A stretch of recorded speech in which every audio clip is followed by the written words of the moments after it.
مبارک مبارک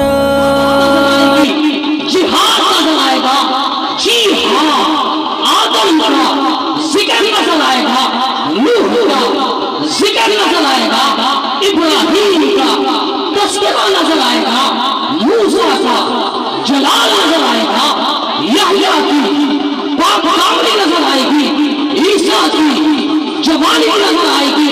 جی ہاں ماہ ربیع الاول کی مناسبت سے کہوں گا، اس قرآن کے اندر تمہیں پیارے آقا کا چہرہ نظر آئے گا، آنکھیں نظر آئیں گی، لب نظر آئیں گے، ہونٹ نظر آئیں گے، زبان نظر آئے گی، ہاتھ نظر آئیں گے، نبی کا چہرہ نظر آئے گا، نبی کا سینہ نظر آئے گا، نبی کے دل نظر آئیں گے، نبی کے قدم نظر آئیں گے، آقا کا چلنا نظر آئے گا۔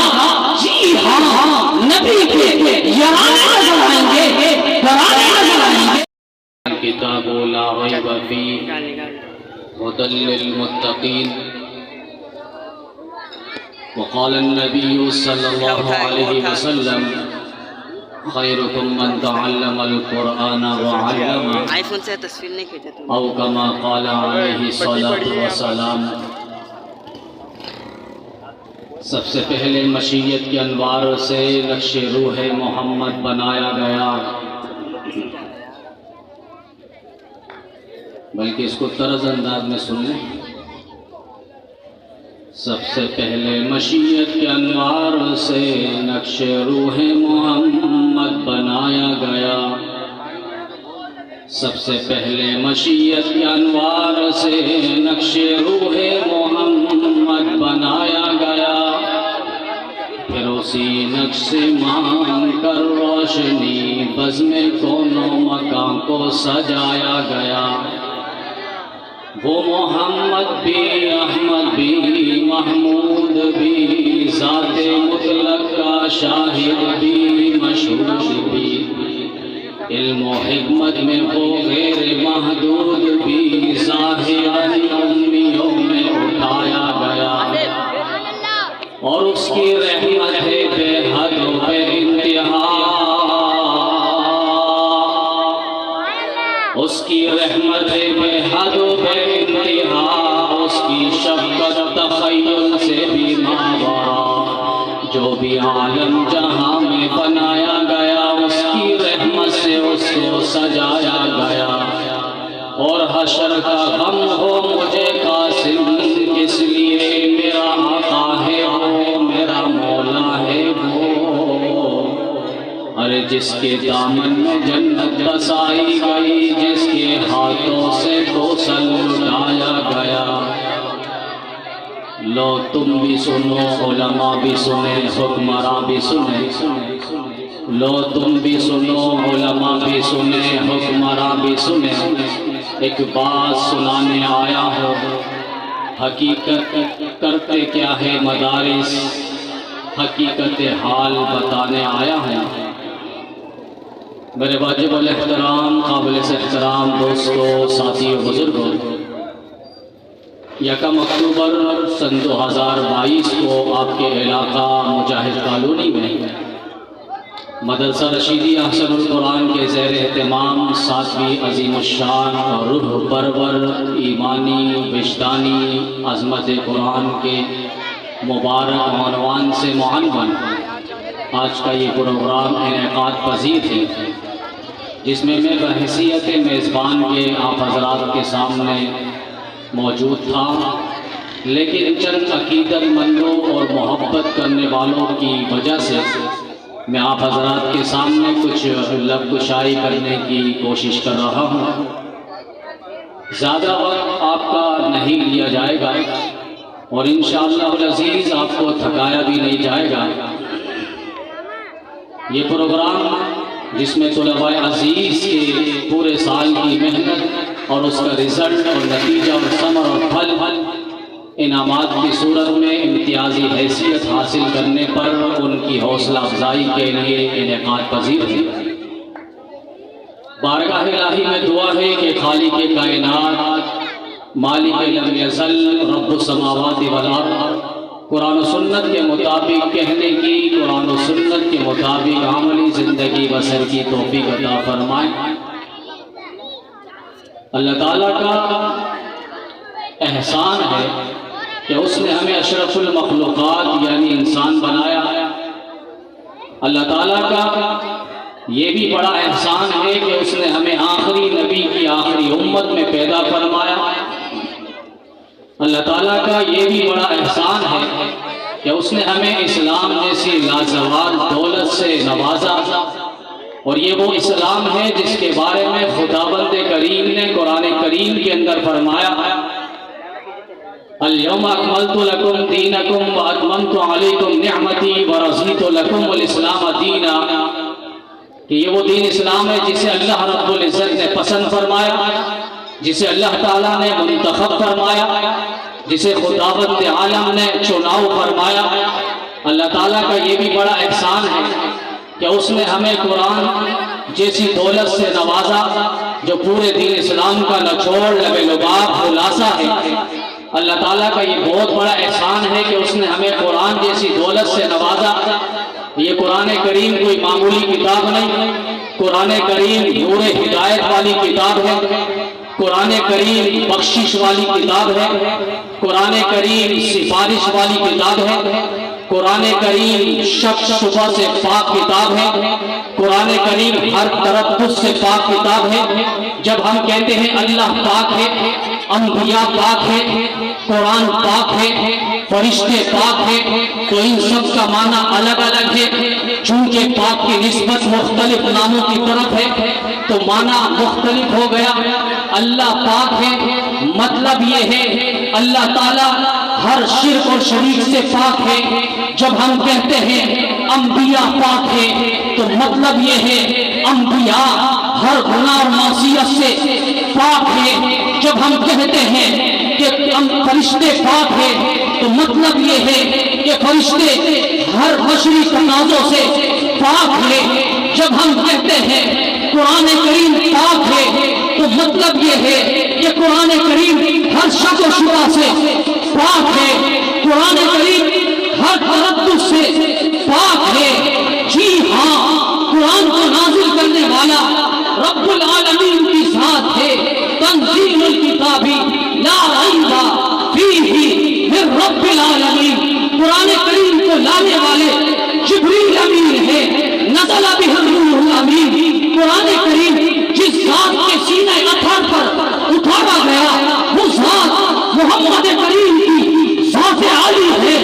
جی ہاں، قرآن کریم کی خوبی کیا ہے؟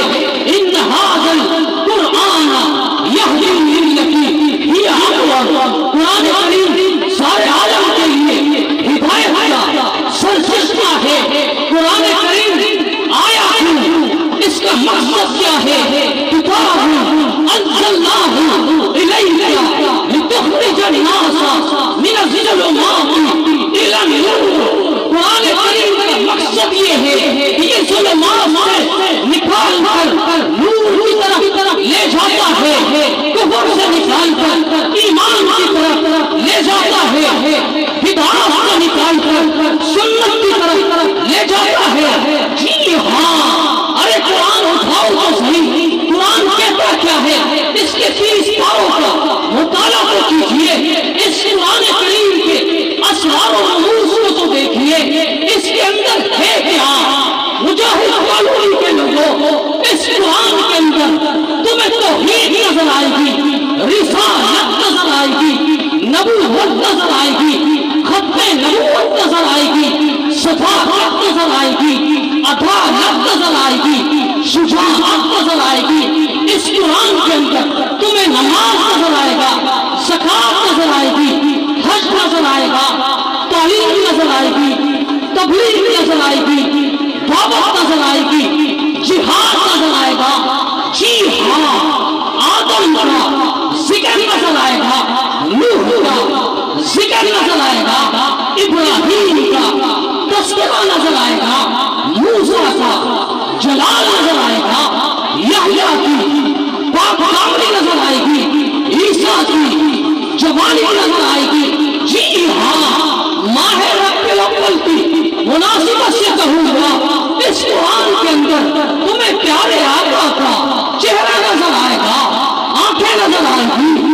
لب نظر آئیں گے، ہوٹ نظر آئیں گے، زبان نظر آئے گی، ہاتھ نظر آئیں گے، نبی کا چہرہ نظر آئے گا، نبی کا سینہ نظر آئے گا، نبی کے دل نظر آئیں گے، نبی کے قدم نظر آئیں گے، آقا کا چلنا نظر آئے گا، جی ہاں نبی کے یارانے نظر آئیں گے، گھرانے نظر آئیں گے، نبی کی بیویاں نظر آئے گی، نبی کی بیٹیاں نظر آئے گی، نبی کے سسر نظر آئیں گے، تمام نظر آئیں گے، جی ہاں ابو بکر عثمان حیدر نظر آئیں گے، جی ہاں فاطمہ نظر آئے گی، حسن و حسین نظر آئیں گے۔ اس قرآن کو اٹھائیے یہاں، اس قرآن میں تمہیں ابو بکر کی خلافت نظر آئے گی، عمر کی خلافت نظر آئے گی، عثمان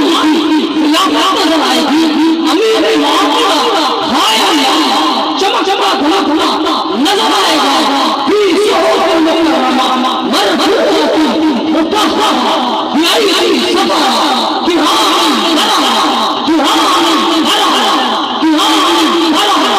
پوری دنیا میں اسلام کو غالب کرنے والے صحابہ نظر آئیں گے، هو الذی ارسل رسولہ بالہدی ودین الحق لیظہرہ علی الدین ساری دنیا سے کفر کی جڑیں پھیر کر اسلام کا پرچم بلند کرتا ہوا۔ اس قرآن کریم کو مطالعہ کیجیے، یہ قرآن کریم انقلابی کتاب، یہ قرآن کریم عرفہ اعلیٰ کامل مکمل بہترین دل نشین کتاب ہے، یہ قرآن کریم اثر اور تاثیر والی کتاب ہے۔ ہم نے اس قرآن کریم کو سمجھا نہیں، اس کے معانی کو سمجھا نہیں، اس کے مطالب پر اور تفاسیر پر ہم نے غور نہیں کیا۔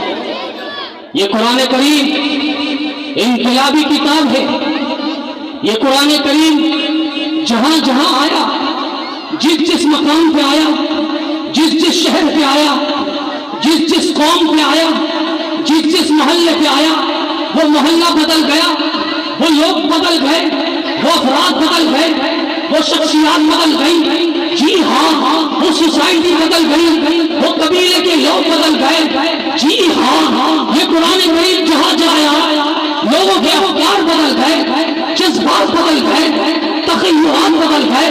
یہ قرآن کریم بڑھتا گیا، اس کا انقلاب پھیلتا گیا، پھر وہ لوگ آئے جو اونٹوں کو چرانے والے زمانے کے مقتدر مقتدا بن گئے، پانی پہ لڑنے والے سمندروں کے حاکم بن گئے، معمولی معمولی باتوں پر لڑنے والے آج قسطنطنیہ کے ساحلوں پہ کفر سے ٹکرا گئے، ہر ظالم سے ٹکرا گئے، ہر طغیان سے ٹکرا گئے، ہر موجوں سے ٹکراتے چلے گئے، ٹکراتے چلے گئے، انہوں نے کسی کو خاطر میں نہیں لیا۔ جی ہاں یہی پیغام قرآن کا تھا، اسی دعوت کو لے کر، اسی قرآن کو لے کر امام الانبیاء تشریف لائے، یہ آفتاب و مہتاب یہ کتاب لے کر تشریف لائے۔ قد جاءکم من اللہ نور و کتاب مبین، قرآن کریم کو لے کر نبی دنیا میں تشریف لائے۔ آج ماہ ربیع الاول کی مناسبت سے یہ کہتا چلوں، جی ہاں نبی دنیا میں آئے تھے، آپ کی بعثت کا مقصد کیا تھا، آپ کی دعوت کیا تھی؟ قرآن کہتا ہے یتلو علیہم آیاتہ ویزکیہم ویعلمہم الکتاب والحکمہ۔ نبی کی دنیا میں آمد کا مقصد اللہ کی کتاب کو پھیلانا تھا، اللہ کی کتاب کی تلاوت تھی، دعوت تھی، تذکرہ نفس تھا، تصفیہ قلب تھا۔ نبی دنیا میں آئے، پیغام حاصل کرنا تھا، علم عام کرنا تھا۔ نبی صحابہ اس پیغام کے تکمیل کے لیے ہر ظلم سے ٹکرا گئے، ہر باطل سے ٹکرا گئے۔ ابو بکر سہل کعبہ میں تشریف کیا ہوا نظر ہے، پر قرآن کا دامن چھوڑتا نہیں ہے۔ عمر فاروق قرآن کی تلاوت کرتے ہوئے فجر کی نماز میں زخمیوں سے چکنا چور کہتا ہوا قرآن کے صفحات پہ نظر آتا ہے علی المرتضیٰ شیر گھوڑے کے پشت پہ بیٹھ کر قرآن کی تلاوت کرتے ہوئے نظر آتے ہیں. خاتون جنت شہزادہ جنت کی ماں فاطمہ الزہرا چچا پوچھتی ہے قرآن کی تلاوت کرتے ہوئے نظر آتی ہے. جی ہاں میدان کربلا میں حسن حسین جامع شہادت قرآن کی تلاوت کرتے ہوئے نظر آتے ہیں اور یہ کہتے ہوئے نظر آتے ہیں کہ نقشے توحید کا ہر دل پہ بٹھایا ہے ہم نے زیر خنجر نبی پیغام. میرے بھائیو دوستوں وقت انتہائی مختصر بات سمجھنے کی کوشش کی. یہ قرآن کریم یعنی کلام اسے کوئی بدل نہیں سکتا, اس کے زیر کو کوئی صبر نہیں کر سکتا, کوئی صبر کو پیش نہیں کر سکتا. لا یأتیہ الباطل من بین یدیہ ولا من خلفہ. اللہ قرآن میں کہتا ہے اس کے آگے پیچھے دائیں بائیں کوئی باطل آ نہیں سکتا. اِنَّا نَحْنُ نَزَّلْنَا الذِّکْرَ وَإِنَّا لَهُ لَحَافِظُونَ. ہم نے قرآن کریم کو نازل کیا, اس کے محافظ بھی ہم ہیں. بڑے بڑے دجال آئے, بڑے بڑے فرعون آئے, بڑے بڑے چنگیز خان آئے, ہلاکو خان آئے, جنہوں نے اس قرآن کریم کو مٹانے کی کوشش کی لیکن وہ خود مٹ گئے. قرآن کریم کل بھی تھا, آج بھی ہے, تا قیامت انشاءاللہ قرآن رہے گا. یہ قرآن کریم برطانوی سامراج کی حکومت ہے. انہوں نے انٹیلیجنس کو کہا ذرا یہ رپورٹ لو یہ مسلمانوں کو کیا ہو گیا. چند دنوں بعد یہ تحریک چلاتے ہیں جذبہ آزادی کا. یہ وجہ کیا ہے؟ ان کے دلوں میں آزادی کا جذبہ کیوں ابھرتا ہے؟ اس آزادی کے جذبے کو ہمیشہ کے لیے ختم کرنا ہے. انٹیلیجنس نے رپورٹ کی اور کہا ان میں 3 چیزیں ہیں. نمبر 1 علماء موجود ہیں, نمبر 2 مدارس موجود ہیں, نمبر 3 ان کے پاس قرآن پاک ہے. یہ علماء قرآن کھول کر پڑھ کر انہیں سناتے ہیں انہی مدارس میں, جس کی وجہ سے ان میں جذبہ اٹھتا ہے آزادی کا. یہ وطن کی خاطر قربانیاں دیتے ہیں. برطانوی حکومت نے یہ قانون پاس کیا کہ جہاں جہاں مدارس ہے سب کو ختم کیا جائے. قرآن کریم کے 3 لاکھ کے قریب نسخے جلائے گئے. دین اسلام کو مٹانے علماء کی لاشیں تڑپائی گئی.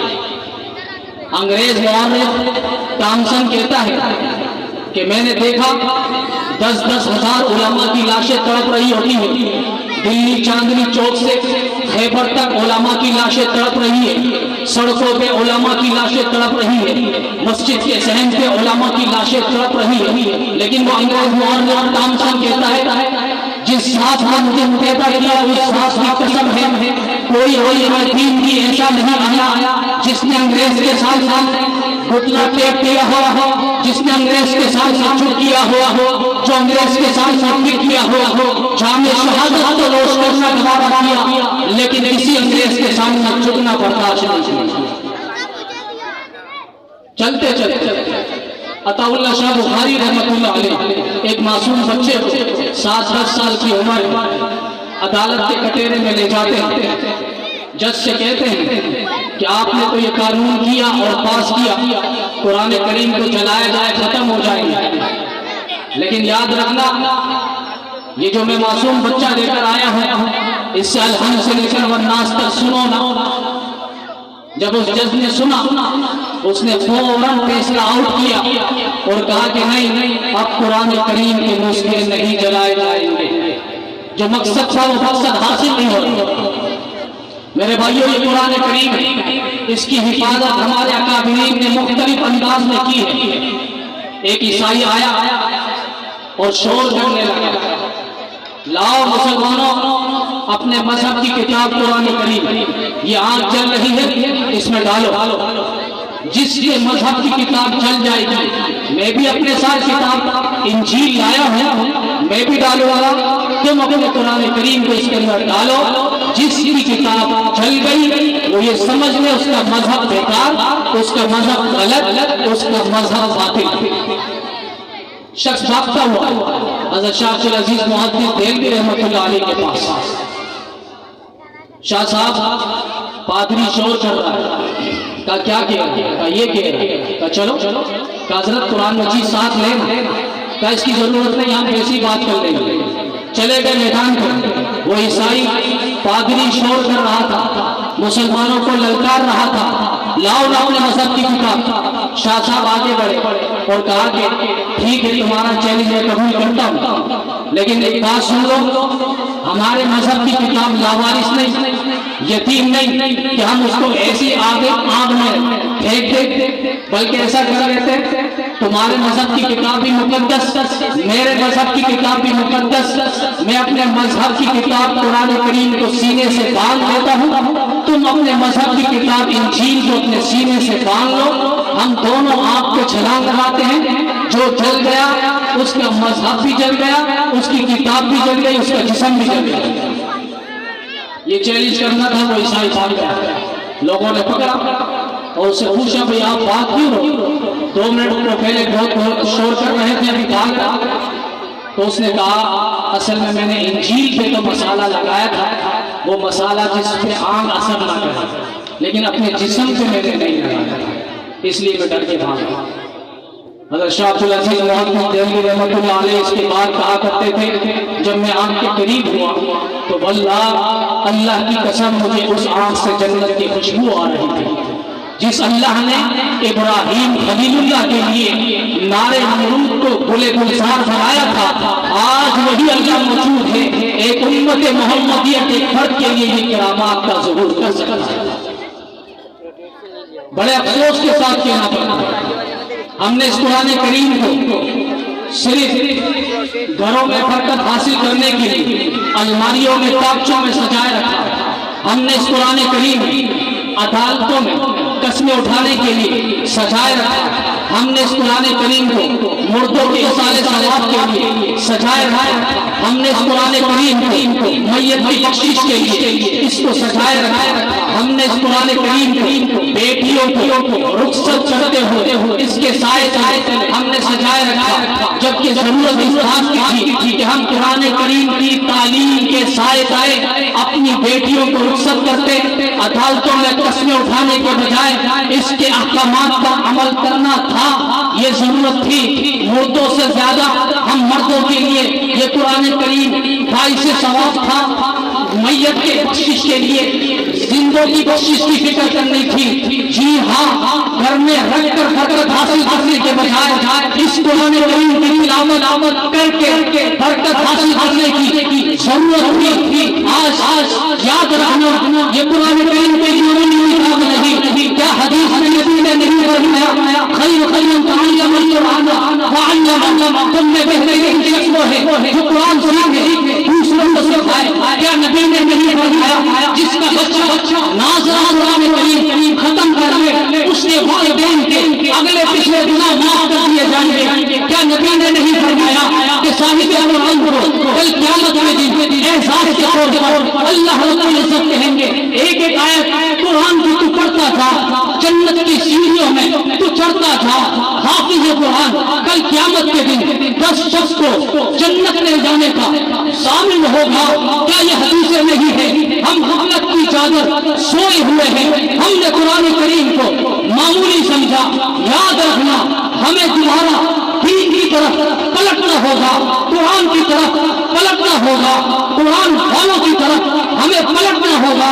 جی ہاں، جہاں قرآن کریم رب العزت کی قسم کھا کر کہتا ہوں، علماء کی مجلس میں کہتا ہوں، سب نہ صحیح ایک بچہ دین کے لیے، علم دین کے حصول کے لیے آپ وقت کر دو، اس کو دین کے حصول کے لیے لگا دو، پھر یہ بچہ آپ کا قبر میں کام آئے گا، حشر میں کام آئے گا، نشر میں کام آئے گا۔